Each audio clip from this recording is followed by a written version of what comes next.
Labadiena, su jumis Raimonda Zaborė ir Zaborės naujienos.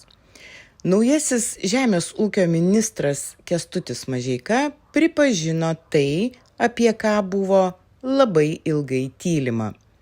Kartais vienas sakinys pasako daugiau negu ilgos politinės kalbos.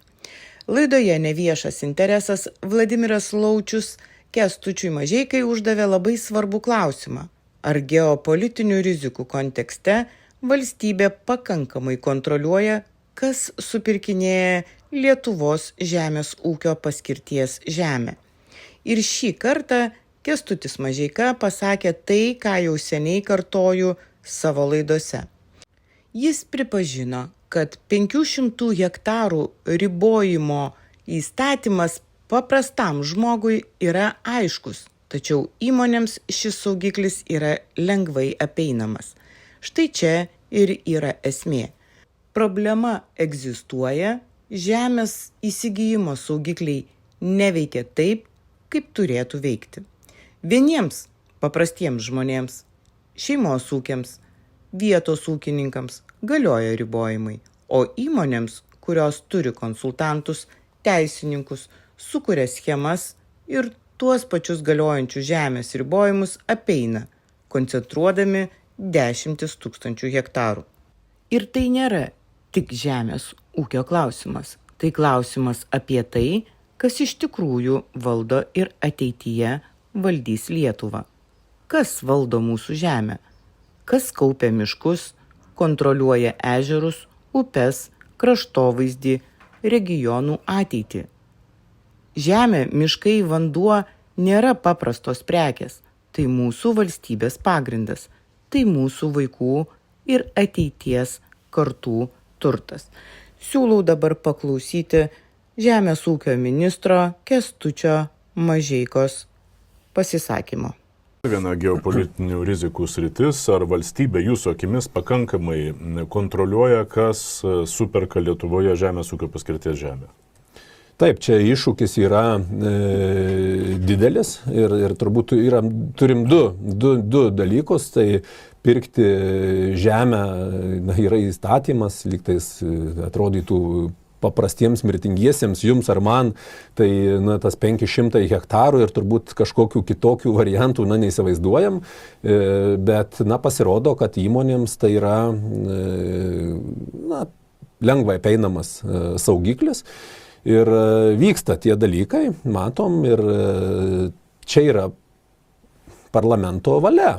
Seimas turi įsivesti tą saugiklį ir tos diskusijos vyksta, kiek žinau, Seime tarp Seimo narių, bet turbūt tas diskusijas nustumė turbūt žemiškesnis klausimas, tai yra valstybinės žemės įsigijimas.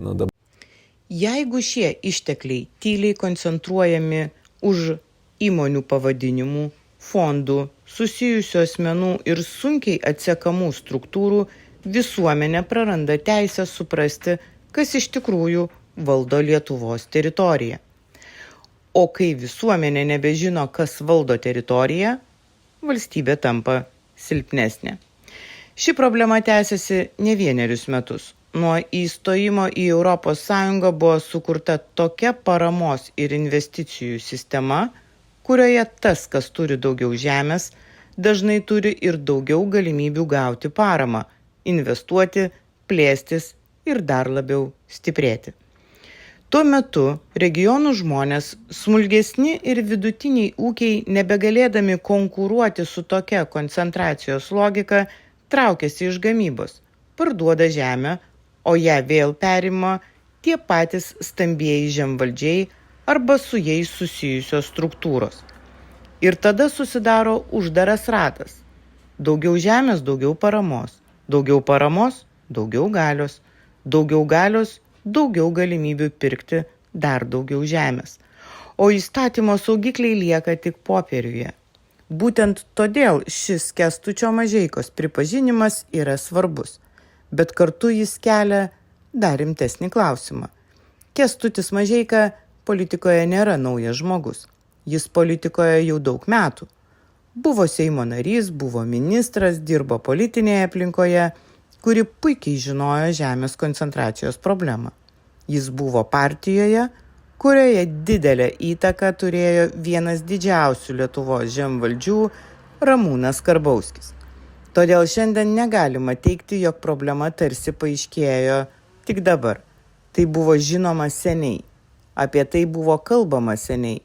Žemės saugiklių apėjimas neatsirado vakar, bet net ir pavėluotas pripažinimas yra pažanga. Dabar Kęstučio Mažeikos žodžiai tampa įsipareigojimu. Jeigu jis pripažino, kad saugikliai apeinami, vadinasi turi būti ir veiksmai. Reikia aiškiai atsakyti, ar bus matomi tikrieji žemės pirkėjai, paramos gavėjai, o ne tik įmonių pavadinimai. Ar bus vertinami susiję asmenys ir įmonių grupės. Ar bus užkirstas kelias apeiti žemės ribojimo įstatymą per akcijų pardavimą. Pagaliau, ar tokie pat saugikliai bus taikomi miškams. Ar visuomenė pagaliau sužinos, kas iš tikrųjų valdo Lietuvos žemę, miškus ir kitus strateginius išteklius. Dabar jau nebeužtenka atsakyti, diskusijos vyksta metų metus, o žemė ir miškai tuo metu tyliai juda į vis siauresnio rato rankas. Todėl kviečiu visus Zaborės naujienų žiūrovus pasidalinti šią žinią su pačiu Kęstučio Mažeikos pripažinimu.